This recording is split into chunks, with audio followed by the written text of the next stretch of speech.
Bring us up to speed. So he's out of jail, but I don't think the story ends there, right? I mean, Martin Shkreli's legal troubles are it's a long path ahead of him. And, you know, my guess, although I don't know personally what his legal strategy is going to be, just given his public persona and the way he kind of goes to battle with pretty much anybody on social media that comes at him, he's probably going to opt for a trial. I mean, I'm sure it would be a very interesting trial if he did that. So why would he opt for a trial? It just seems like the way that he goes against the media and kind of the way he's kind of aggressive on social media, that he might actually opt for that. Of course, I don't know for sure, but it's definitely an option. I mean, he sure feels like somebody who has never seen a camera he doesn't love. I was going to say, I mean, I hope he chooses a trial. Yeah, exactly. What do you make of this? You know, typically when you look at these kinds of people, you sort of say, sociopath? What's really going on here? Usually when there's smoke, there's fire. You know, I'm no expert, boy, but when you look at it, it looks like a television reality show where somebody says, wow, I'm the star, look at me. By the way, it's not just Shkreli, it's also his lawyer. Yeah, it's because according to the accusations, once this started out, he went to his lawyer to advise him on how to move the money around. Yeah, and his lawyer and basically the transactions that him and his lawyer did, which are part of the indictment, are very, very clearly laid out by the Department of Justice. And there was a clause in that indictment, which actually was, you know, kind of a hot topic yesterday after he got arrested, is there is an asset forfeiture process that the government could go through and take his assets. So everyone's asking. So you know what that includes? Right? And Clan. That's right.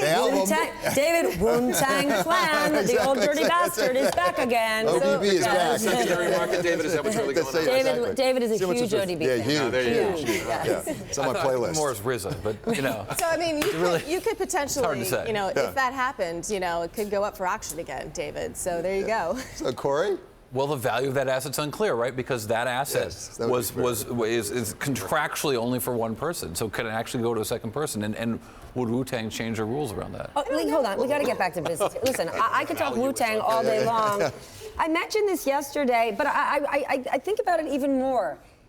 Would we have found this guy? Would this investigation even have happened? How big is this fraud? Would the government care about it if he wasn't in the news for price gouging?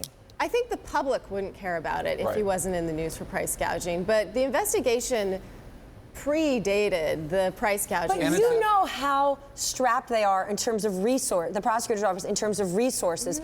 How high would this be up on their pile of cases to investigate? Well, no, there were investors who were saying we've been cheated out of our money, and they were saying that publicly. And and it was out in the public, and there was a lot of aggrieved people that lost money through investing with his hedge funds. And so, I mean, those are cases prosecutors definitely take on. And the Brooklyn U.S. Attorney's Office, which took it, they do have a pretty robust securities fraud division, and they do quite a few of these cases. This isn't the toughest case in the world to gather evidence for, right? I mean, this wasn't wiretaps. This wasn't exactly. It was around. laid. You know, Retrofin, the company he stole money from, laid it out in a civil lawsuit against him. So we've seen this. It's been out there for a while. There you go. You know what? He drinks tiger blood. He's a superhuman, but he can't avoid the law. Thank you, Carrie Geiger.